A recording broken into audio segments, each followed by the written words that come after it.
Sun Business, les dirigeants et les entrepreneurs du territoire ont la parole.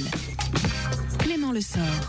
Tout à fait, il est venu nous souhaiter la bonne année et on la lui rend bien volontiers. Clément Lessort est avec nous en 2016 comme en 2015 pour nous présenter des acteurs économiques du département. Bonjour Clément. Bonjour Thomas, bonjour à toutes les auditrices et tous les auditeurs qui nous écoutent. Je suis ravi de vous retrouver pour ce premier numéro Sun Business de l'année 2016. Excellente année à vous tous, fidèles au poste. Et donc aujourd'hui, nous allons parler d'une jolie entreprise qui nous fait des jolis ustensiles, des couteaux plus précisément, du côté de la Brière plus précisément. Effectivement, ce mardi 5 janvier, pour ce premier numéro, l'occasion de vous souhaiter donc une excellente année. Je vous emmène dans le marais de Brière. Je reçois ce matin Jean-Henri Pagnon. Il est coutelier et créateur du couteau Morta. Alors avant de parler de votre activité, bonjour Jean-Henri Pagnon. Bonjour Clément. Et merci d'avoir accepté mon invitation pour ce nouveau numéro de Sun Business. Je voulais qu'on revienne à l'origine de cette belle histoire et à votre parcours de vie, votre parcours professionnel. Somme toute atypique, puisque vous avez d'abord été cadre, et longtemps cadre dans une multinationale, et vous occupiez d'ailleurs un poste de formateur dans les services et la vente, c'est bien ça ? Absolument. Donc je formais le personnel à la structuration d'entretien, à l'encadrement, au management, à l'animation de réunions, à ce genre de choses. Ça a duré combien de temps, cette affaire-là ? Trop longtemps. Trop longtemps. Non, mais c'était très bien en son temps, mais je pense qu'il fallait que je passe à autre chose. J'ai dû faire ça pendant 8 ans, je crois. C'était dans quel domaine d'activité ? Dans le service. D'accord, c'était une entreprise qui était basée dans le territoire, sur le territoire ? C'était une filiale d'une multinationale, donc qui était installée partout où elle pouvait s'installer. Les bureaux dans lesquels je travaillais étaient à Paris. Mais je faisais beaucoup de home office, c'est quelque chose qui est très à la mode actuellement. Donc du télétravail. Absolument. Donc du télétravail. Comment est-ce que, Jean-Henri Pagnon, comment est-ce qu'on bascule ? Comment est-ce qu'on change ces accidents heureux de la vie qui vous font évoluer votre parcours professionnel ? En ce qui me concerne, j'ai toujours nourri une profonde admiration, une profonde sympathie pour tous ceux qui ont créé leur activité, ceux qui ont créé leur emploi et leur entreprise. C'est-à-dire que pour moi, un peintre en bâtiment est un chef d'entreprise. Donc j'ai toujours eu une profonde estime pour ces gens-là et j'ai toujours rêvé d'avoir ma propre activité. Donc même en évoluant en tant que salarié dans un grand groupe, je réfléchissais toujours à la façon dont je pourrais véritablement me concrétiser professionnellement en développant ma propre activité. Maintenant, le couteau, c'est une histoire de passion. Alors, on va y revenir. Vous venez évidemment nous voir ce matin et je vous en remercie depuis Saint-André-des-Eaux. C'est au cœur du parc de la Brière. Une région, un territoire, vous en tombez amoureux grâce à la littérature. Oui. En réalité, on atterrit un petit peu là-bas par hasard, mais c'est par la suite, en découvrant la Brière, en découvrant son histoire, et tout ce qu'elle cache de culture, de tradition, que j'ai vraiment trouvé un sens à cet enracinement. Et notamment grâce au livre La Brière de Chateaubriand. Alors Chateaubriand, pas le René de Chateaubriand, mais Alphonse Chateaubriand, un auteur plus contemporain et néanmoins connu. Passion des couteaux également, vous décidez alors de transformer, il y a une dizaine d'années, peut-être un peu plus quand même, votre passion en business. Comment ça se passe ? Ça se passe bien. Donc en réalité, effectivement, je suis un passionné de couteaux et je voulais simplement mon couteau de Brière qui n'existait pas. Je voulais simplement l'acheter, me porter acquéreur du couteau authentique de cette région qui m'avait adopté. Vu qu'il n'existait pas, je me suis mis à fabriquer des couteaux jusqu'à ce que je découvre dans le livre La Brière l'existence de ce chêne en cours de fossilisation qui est donc le Morta. Alors, ce qui nous intéresse à Sun Business, c'est aussi cette transition. Je vous disais, comment est-ce qu'on devient entrepreneur ? Ça veut dire que sur le tard, vous reprenez, vous faites des études, vous faites une formation pour devenir l'entrepreneur que vous êtes aujourd'hui. Oui, tout à fait. C'est-à-dire qu'en réalité, le fait de démarrer mon travail artisanal, mon travail de coutelier en parallèle de mon activité de salarié, me permettait d'avoir une approche absolument pragmatique du terrain, du marché de la coutellerie en France. Voilà, je me rendais véritablement compte des prix, des segments, de l'approche clientèle, de tout l'environnement économique du marché de la coutellerie. Et à côté de ça, vu que mon emploi de salarié me laissait un peu de temps libre, en tout cas une certaine latitude, j'ai pu reprendre des études à l'IAE à Nantes. Oui, donc l'IAE, c'est l'Institut d'économie et de management de Nantes, au sein donc de l'université, qui vous permet à la fois effectivement de faire, je suppose, une étude de marché, un business plan, de construire effectivement votre business. Quel est l'investissement de départ, Jean Ripagnon? Je suppose, il y a des machines, il y a un atelier, il faut s'installer. Oui. Est-ce que c'est des fonds propres, c'est une prise de risque, et ça nous intéresse à Sun Business, ou ce sont des banques qui vous font confiance, qui vous accompagnent sur ce projet naissant? Je vais être tout à fait honnête, la prise de risque a été absolument minime en ce qui me concerne. J'ai emprunté 5 000 € à la banque. Et avec 5 000 €, j'ai acheté une première machine et un peu de stock circulant, un peu de lame, de la matière première. Il faut savoir aussi que j'ai démarré mon activité tout en étant cadre dans cette entreprise qui m'employait à l'époque. Donc je cumulais les deux fonctions. Ce statut d'auto-entrepreneur qui m'a permis de démarrer mon activité m'a permis là aussi de faire une étude de marché, j'ai envie de dire à ciel ouvert, en touchant du doigt véritablement l'intérêt de la clientèle par rapport à mon travail. Et au bout de la première année, je me suis rendu compte qu'il y avait une mayonnaise qui prenait véritablement. Donc là, il a fallu choisir. Alors vous sentez qu'il se passe quelque chose, qu'il y a un business naissant avec des opportunités effectivement de marché. Et là, vous déposez directement votre marque. Alors, en réalité, j'ai déposé la marque avant même de démarrer mon activité. C'est-à-dire que j'ai démarré cette activité d'auto-entrepreneur en 2010.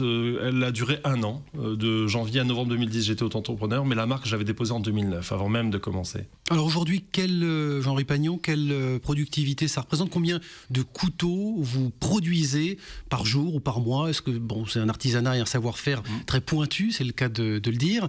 Combien de couteaux vous produisez par jour, par exemple? Ça représente quelle production? Quel volume? Ça reste une production absolument confidentielle. Je vais vous dire, sur l'année 2015, puisqu'on vient juste de la terminer, j'ai fait à peu près 1000 couteaux sur l'année. D'accord? Donc on reste sur une production très confidentielle. Cette production de 1000 couteaux est une production qui est absolument considérable pour une petite activité comme la mienne, puisque j'ai démarré à 500, 600, 700. Par contre, j'augmente chaque année. À ce point que je dois absolument trouver actuellement un nouvel atelier, car le mien commence à être trop petit, puisqu'il est prévu également que je crée mon premier emploi d'ici l'année prochaine.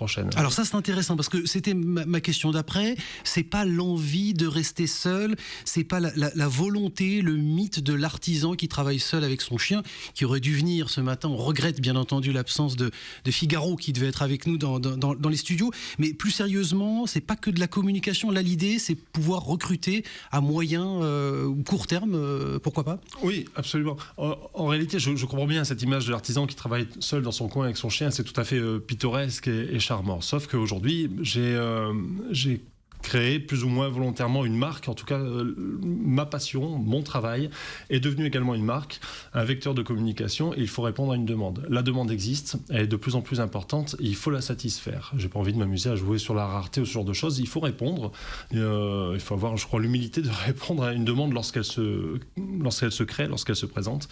Donc il faut développer cette activité. Effectivement, comme tout bon entrepreneur, Jean Ripagnon, concrètement, alors demande, qu'est-ce que ça veut dire très concrètement? Combien d'unités vous vendez par an? Combien d'unités vous avez vendues là en 2015? C'est quoi le bilan? En 2015, c'est 1000 pièces. 1000 pièces, 1000 pièces produites, 1000 pièces vendues, avec un chiffre d'affaires qui représente quel volume à peu près? Sur 2015, on sera sur un peu plus de 180 000 €. Alors, quelle évolution vous sentez pour votre activité? Vous dites que depuis le départ, elle connaît une croissance importante. Oui. Quelle tendance là vous sentez pour 2016? Ça démarre plutôt bien, le carnet de commandes se remplit? Oui, en réalité, je travaille peu sur la commande. Ce que je veux, c'est avoir une offre disponible et que les gens n'aient qu'à se servir, choisir, venir sur place ou sélectionner directement sur Internet, puisqu'il y a une boutique en ligne sur Internet. La seule difficulté pour moi est d'assurer une réponse instantanée, c'est-à-dire d'avoir du stock sur tous les modèles existants pour que les gens soient livrés dans les 24 ou 48 heures. Ça, c'est ce qui est un petit peu difficile. Alors, ces modèles, justement, je voudrais qu'on en parle. Comment est-ce que vous faites évoluer le design de vos produits? Ça, c'est l'inspiration de l'artisan, ou alors vous faites appel à l'extérieur, à des professionnels, des spécialistes de cette discipline? Les deux, mon capitaine. En réalité, je suis un passionné et un inconditionnel du couteau. Donc, je n'ai besoin de personne pour designer mes produits. Sauf qu'il m'arrive parfois d'aller sur des sentiers parallèles, comme notamment le couteau de table. Donc là, pour les couteaux de table, j'avoue que j'étais un peu en panne d'inspiration. Donc, plutôt que de sortir un produit à peine satisfaisant, j'ai organisé à l'époque, donc c'est il y a 3 ans en arrière, un concours de design. Et là, ce sont 4 étudiants de l'école de design de Nantes qui ont remporté mon concours en créant un aspect tout à fait moderne, original, mais qui reprend les lignes de ma gamme de couteaux. Donc de temps en temps, je travaille seul, mais bien souvent, je crois qu'il faut savoir partager et aller acquérir les avis et les ressentis des autres. C'est quoi la stratégie, Jean-Henri Pagnon, là, c'est de conserver l'accès à des produits abordables ou de booster le qualitatif pour monter, pour aller chercher vers le haut de gamme, là où il y a des marges intéressantes? L'idée n'est pas vraiment de travailler sur la marge intéressante. En fait, quand j'ai commencé mon activité, je dégageais des marges absolument importantes. Mais c'est justement parce que ces marges étaient importantes que j'ai pu continuer à développer mon activité. Et plus j'évolue dans le qualitatif, plus je réduis mes marges. Car ça impose un certain nombre de parties pris. Là, par exemple, je suis en train de changer du conditionnement pour une certaine gamme de couteaux sur des conditionnements qui vont coûter beaucoup plus cher, mais que je vais absorber sans pour autant augmenter le prix de vente de mes produits. Ce que je veux, c'est vraiment pousser vers le qualitatif, mais rester abordable financièrement, rester dans une gamme de marché moyen finalement. Parce que vous êtes sur un marché de niche, c'est un marché de niche que vous occupez. Oui. Quel est l'état de la concurrence directe ou indirecte sur ce marché-là? Vous êtes seul là sur le territoire, il n'y a pas de... Oui, sur ce segment-là, je suis le seul, mais c'est-à-dire que je suis vraiment sur une niche de niche. On est sur de la coutellerie artisanale, ici on est sur de la coutellerie artisanale en morta dans un matériau absolument spécifique. C'est vraiment très spécial. Ce qu'il faut savoir aussi, c'est que les chiffres sur le domaine de la coutellerie en France sont absolument obscurs. Enfin, il est très difficile d'avoir des données précises et justes sur l'état de la coutellerie. Alors, vos clients, ils ressemblent à quoi? Vous travaillez sur le territoire en national? Ils ressemblent à moi, très bien. Mais je vais vous acheter un couteau. Sinon, vous exportez aussi à l'international, ça se passe bien à l'étranger pour vous? L'export, pour le moment, ne représente que 5% de mon activité. Donc, l'idée, c'est quand même de bien asseoir la notoriété de la marque en local, en national, et de développer sur l'international, mais je crois dans un deuxième temps. Jean-Henri Pagnon, peut-être toute dernière question pour les quelques secondes qui nous restent. Est-ce qu'un bon artisan est forcément un bon entrepreneur? Non, malheureusement, non. C'est pour ça qu'il existe de très très bons artisans qui n'arrivent pas à vivre de leur activité parce qu'ils n'arrivent pas à communiquer sur leur activité. C'est ce qui fait défaut à beaucoup d'artisans, malheureusement. Et vous portez quel regard sur la filière artisanale qui est encore la mal-aimée du système éducatif? Est-ce qu'on valorise suffisamment l'artisanat dans nos écoles? J'ai pas de regard assez critique et assez précis, assez objectif sur ce qui se passe dans les écoles. Mais je pense que cette vision de l'artisanat est une vision qui doit être peut-être un oubli dans les familles. Très bien, merci d'être venu nous voir. On peut retrouver, alors vous parlez d'un site et d'une boutique en ligne, je vous laisse communiquer l'adresse parce qu'on n'a pas eu le temps de parler évidemment de la matière première. On a beaucoup parlé de vous dans les médias et la télévision, il y a beaucoup de vidéos qui sont sur le web, vous soignez particulièrement votre communication et on peut retrouver les informations sur le site www.couteau-morta.com. couteau-morta.com sur n'importe quel moteur de recherche, on tombe directement sur le site. Une très belle histoire, merci beaucoup Jean-Henri Pagnon d'être venu nous voir pour ce premier numéro 2016 de Sun Business et vous avez comme chacun de mes invités choisi quelques morceaux de musique qu'on va découvrir tout de suite Thomas. Oui, c'est très éclectique et on s'en régale, on démarre notamment avec Hubert Félix Thieffen, Confession d'un Neverbeen. Mais j'ai cru comprendre que ce n'est pas le cas. On ne parle pas de Neverbeen pour les couteaux morta en tout cas. Non, pas encore, j'espère. Pas encore. Non. Bon, en tout cas, Hubert Félix Thieffen, on en parle tout de suite. C'est le premier morceau effectivement de la playlist My Sun Business. Merci beaucoup messieurs, très bonne journée à vous.